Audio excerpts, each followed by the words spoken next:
حامدا ومصليا ومسلما اما بعد اعوذ باللہ السمیع العلیم من الشیطان الرجیم بسم اللہ الرحمن الرحیم وما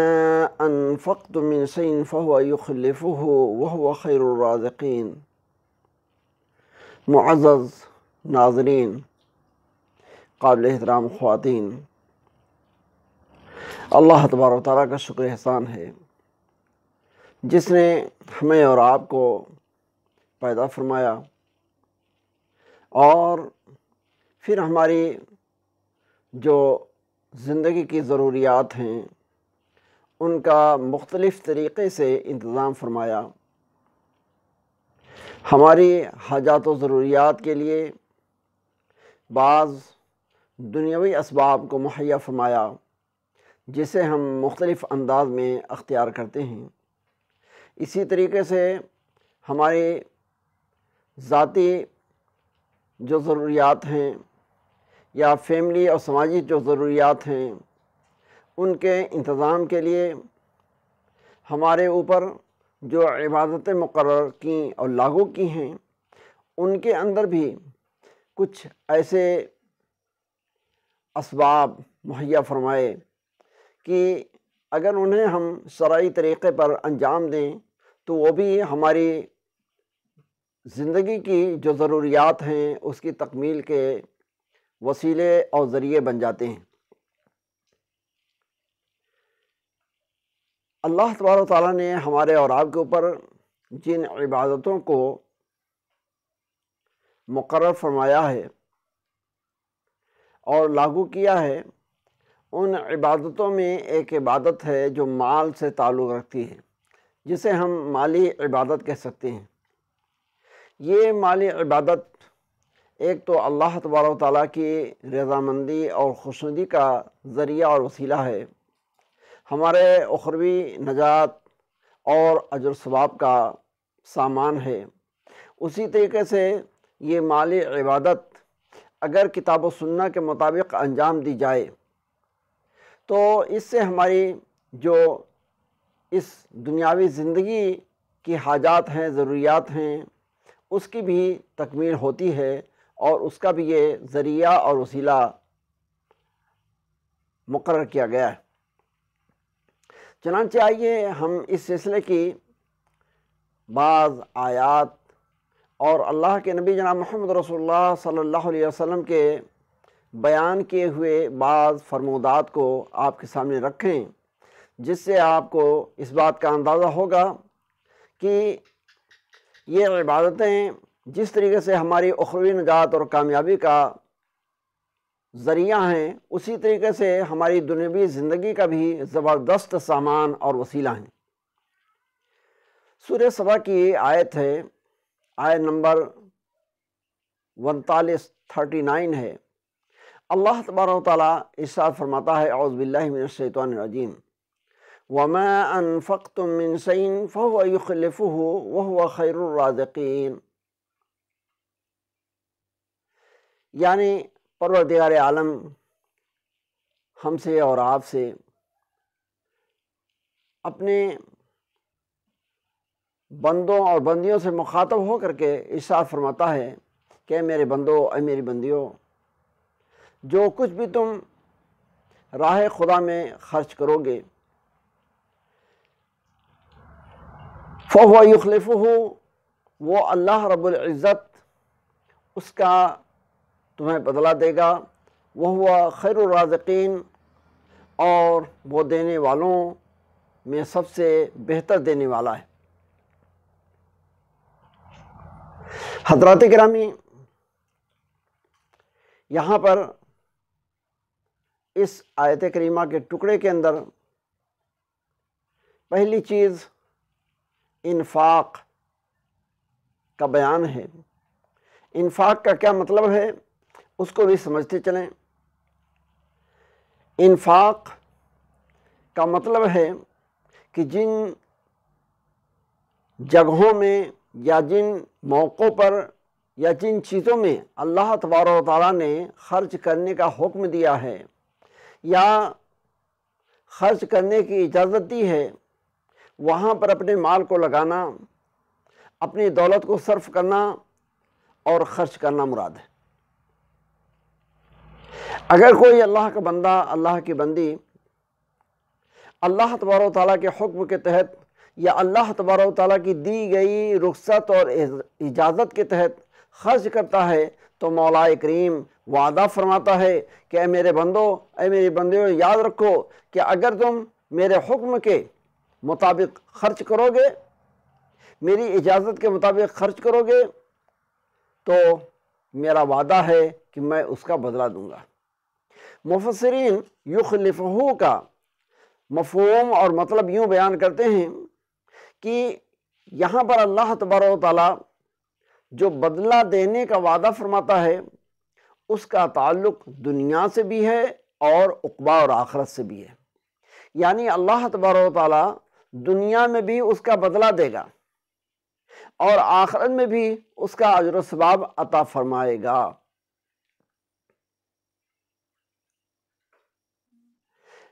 آگے فرمایا وَهُوَ خَيْرُ الرَّازِقِينَ کہ وہ اللہ تبارک و تعالیٰ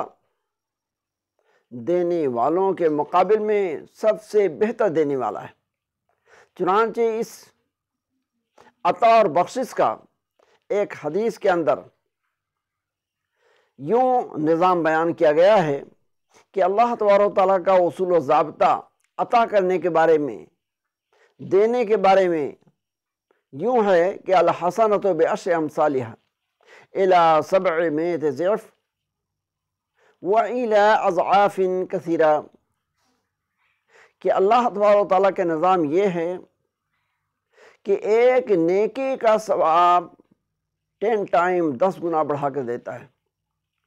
اور پھر آدمی کے اندر پائے جانے والے اخلاص اور اتباع سنت کے مطابق اس کو 700 ٹائم 700 گنا تک بڑھا کر کے عطا فرماتا ہے، وَإِلَىٰ ضَعْفٍ كَثِيرًا، اور اس سے کئی گنا بڑھا کر کے اللہ تبارک و تعالیٰ عطا فرماتا ہے۔ تو یہاں پر اللہ تبارک و تعالیٰ نے جو فرمایا وہ خیر الرازقین کہ اللہ سب دینے والوں میں بہتر دینے والا ہے، مطلب یہ ہے کہ عام دینے والوں کی طرح اللہ تبارک و تعالیٰ کا عطا کرنا یہ نپا تلا نہیں رہتا ہے، بلکہ اللہ تبارک و تعالیٰ بے حد و حساب عطا فرماتا ہے۔ چنانچہ بعض عبادتوں کے تعلق سے فرمایا کہ اس کا اجر و ثواب بے حد و حساب ہوگا، لا محدود ہوگا۔ تو بہرحال اس آیت کریمہ کے ٹکڑے کے اندر اللہ تبارک و تعالیٰ نے ہمیں اور آپ کو انفاق فی سبیل اللہ کا حکم دیا ہے اور پھر وعدہ فرمایا ہے کہ اس کا بدلہ اللہ عطا فرمائے گا۔ اور اللہ تعالیٰ کی ذات کے بارے میں ہمیں اور آپ کو اس بات کا بھی یقین دلایا گیا ہے وَمَنْ أَوْفَى بِعَهْدِهِ مِنَ اللَّهِ کہ اللہ سے بڑھ کر کے کون اپنے وعدے کو پورا کرنے والا ہے۔ کہیں فرمایا إِنَّ اللَّهَ لَا يُخْلِفُ الْمِيعَادَ کہ اللہ تبارک و تعالیٰ اپنے وعدے کی خلاف ورزی نہیں کرتا ہے۔ تو اس طرح سے ہمیں یقین دلایا گیا ہے کہ اللہ تبارک و تعالیٰ جو کچھ وعدہ فرماتا ہے اس کو بصورت پورا فرماتا ہے۔ اور یہاں پر اللہ تبارک و تعالیٰ نے اپنے بندوں سے، ہم سے اور آپ سے یہ وعدہ فرمایا ہے کہ اگر اللہ تبارک و تعالیٰ کے حکم کی، اس کی اجازت کے مطابق ہم خرچ کریں گے اپنا مال تو اللہ تبارک و تعالیٰ اس کا بدلہ ہمیں عطا فرمائے گا، دنیا میں بھی عطا فرمائے گا، آخرت میں بھی عطا فرمائے گا۔ پھر یہاں پر ایک چیز اور غور کرنے کی ہے کہ اللہ تبارک و تعالیٰ نے فرمایا من شیئن۔ کبھی کبھی ہم دیکھتے ہیں کہ اگر انفاق کی بات آ جائے، کچھ ڈونیشن اور چندہ دینے کی بات آ جائے، صدقہ خیرات کرنے کی بات آ جائے، آدمی کے پاس اگر زیادہ نہیں ہے تو آدمی ہچکچاتا ہے، آگے پیچھے ہوتا ہے، دیں کہ نہ دیں، سرما حضوری میں پڑھ کر کے کبھی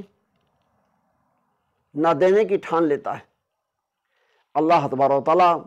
ہماری اور آپ کے حوصلہ افزائی کرتے ہوئے ارشاد فرماتا ہے من شیئن کہ جتنا کچھ تم دو گے اللہ اس کا بدلہ دے گا۔ یعنی یہ کہ اگر تم زیادہ دو گے تو اس کا بدلہ تو اللہ دے گا ہی، لیکن اگر اپنی حیثیت کے مطابق، اپنے حالت کے مطابق تم زیادہ دینے کے قابل نہیں ہو، اپنی حیثیت کے مطابق اگر تم تھوڑا بھی دیتے ہو تو اللہ اس کا بدلہ دے گا، کیونکہ اللہ آدمی کی نیت، اس کے جذبے کی قدر فرماتا ہے۔ تو اس لیے یہاں پر ہمیں اور آپ کو حوصلہ دلایا گیا ہے کہ ہم جس بھی پوزیشن میں ہیں، جس حالت میں ہیں، اللہ کے حکم کا اگر تقاضا پیدا ہو گیا ہے، کچھ ایسے دینی تقاضے ہمارے سامنے آ گئے ہیں جو ہم سے انفاق فی سبیل اللہ کا تقاضا کر رہے ہیں، تو ہم جس بھی حالت میں ہیں، جس بھی حیثیت میں ہیں، ہمیں اپنی حیثیت اور حالت کے مطابق اللہ کے حکم کی اطاعت کرنی چاہیے، رب کی رضا کے لیے کوشش کرنی چاہیے۔ ہم جو کچھ جتنا کچھ بھی خرچ کریں گے، اللہ تبارک و تعالیٰ اس کا بہتر سے بہتر بدلہ عطا فرمائے گا۔ بعض حدیث کے اندر ہے کہ اللہ کے نبی صلی اللہ علیہ وسلم نے ارشاد فرمایا کہ اگر اللہ کا کوئی بندہ ایک کھجور رب کی رضا کے لیے دیتا ہے تو اللہ تبارک و تعالیٰ اس کو بڑھاتا ہے، یہاں تک کہ وہ کل قیامت کے دن جب پہنچے گا، روز حساب کو حاضر ہوگا، تو اس کی ایک کھجور احد پہاڑ کے برابر صدقہ دینے کا ثواب کی صورت میں اس کو اللہ تعالیٰ عطا فرمائے گا۔ تو بہرحال یہاں پر ہمیں اور آپ کو اللہ تبارک و تعالیٰ نے انفاق فی سبیل اللہ پر رغبت دلائی ہے۔ ہمیں اور آپ کو چاہیے کہ ہم اللہ تبارک و تعالیٰ کے فرمان کا لحاظ کرتے ہوئے، اس کے وعدے پر یقین کرتے ہوئے، جس بھی حالت میں ہوں، جو کچھ بھی کر سکتے ہوں، ہمیں ہمیشہ انفاق فی سبیل اللہ کے لیے تیار رہنا چاہیے، اور اللہ تبارک و تعالیٰ کے حکم اور اس کی اجازت کے تحت جو کچھ انفاق کر سکتے ہوں اس کے لیے ہمیں کرنے کی کوشش کرنی چاہیے۔ ہم اللہ تبارک و تعالیٰ سے دعا کرتے ہیں کہ پروردگار عالم کہنے والے کو بھی، سننے والوں اور والیوں کو، سبھی کو انفاق فی سبیل اللہ، صدقہ خیرات اور دوسروں کے ساتھ تعاون، ہمدردی کا سلوک اور برتاؤ کرنے کی توفیق عطا فرمائے، اور ہماری اور آپ کی جو بھی دینی یا خدمت خلق کے تعلق سے کوششیں ہیں، جد و جہد ہیں، اللہ تبارک و تعالیٰ اسے قبول فرمائے، اور دنیا اور آخرت دونوں جہان کے اندر اس کا بہتر سے بہتر صلہ اور ثواب ہمیں عطا فرمائے، آمین۔ اقول قولی ھذا استغفر اللہ لی ولکم ولسائر المسلمین فاستغفروہ من کل ذنب انہ هو الغفور الرحیم، وآخر دعوانا ان الحمد للہ رب العالمین، والسلام علیکم ورحمۃ اللہ وبرکاتہ۔